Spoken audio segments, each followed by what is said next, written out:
The Goethe Institute is celebrating 60 years of promoting German culture and language around the world. So we've sent our reporters to some of the institutes to find out more about their work. Our summer-long series Globetrotting with Goethe starts in Cairo, the heart of the Arab democracy movement. They're protesting again on Tahrir Square in Cairo, which has become like a barometer for the mood of Egyptians. Many feel the pace of change is too slow now that the old regime has been overthrown. They want democracy now. The transition government, run by the military, is taking a hard line. Just a few days earlier, at the Goethe Institute, which overlooks Tahrir Square, Günther Hasenkamp is in charge of the cultural program. Even before the revolution, the Institute supported independent artists. It reacted immediately to the events in January by founding the Tahrir Lounge. It's a place which is free for anyone to use for discussions or film screenings, an initiative supporting arts as an oppositional force. It's especially those artists that emerged from the free indie circles that have the sense that they can make a dynamic contribution to the formation of a changed or even new democratic consciousness. And this is a powerful concept. Bloggers are impatient with the pace of change as well. 24-year-old student Usama Yusri writes for Transit, a Goethe blog. He was present when the people here in the center of Cairo toppled the former regime.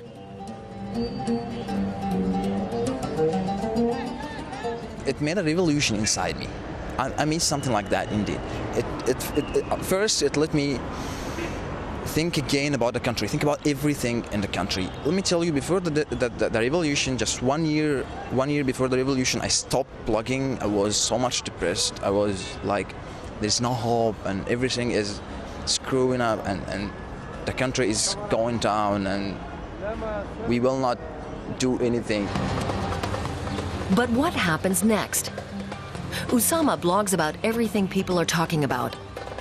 He takes us to the atelier of internationally renowned artist Khaled Hafez, who holds an open studio once a week for artists and intellectuals.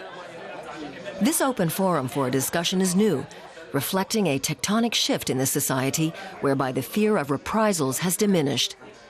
Artists like Hafez used to live in constant danger. His art, like this video, used to be censored, but today the people have a voice and use it. Like Shaima Shalan, singing a song of protest.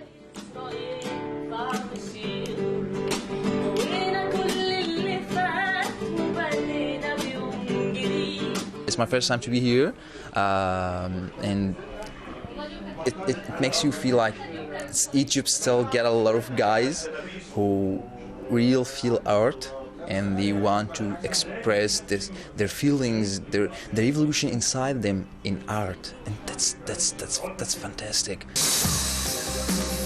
The club scene in Cairo. The Festival of Electronic Music is now 5 years old.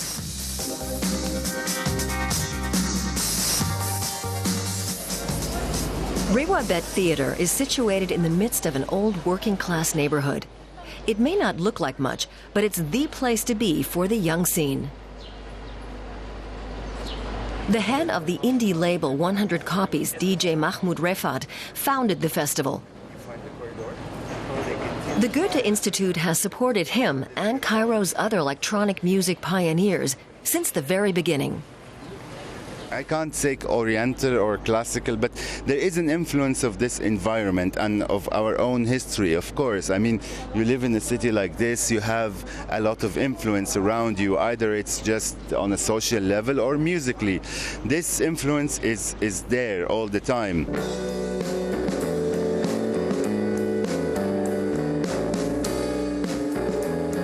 Cairo's unique music has won fans throughout the Middle East and Europe and as far away as Japan. There is this particular sound of Cairo in it somehow. She is also yearning for more liberties, choreographer Karima Mansour.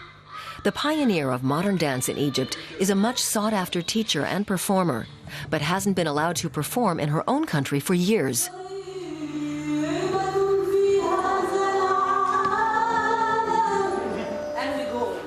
when you talk about art in a context like ours, and then specify it even more, and it becomes about dance, therefore it becomes about the body, and then when, you know, it is also a female body, there is no escape from it being political.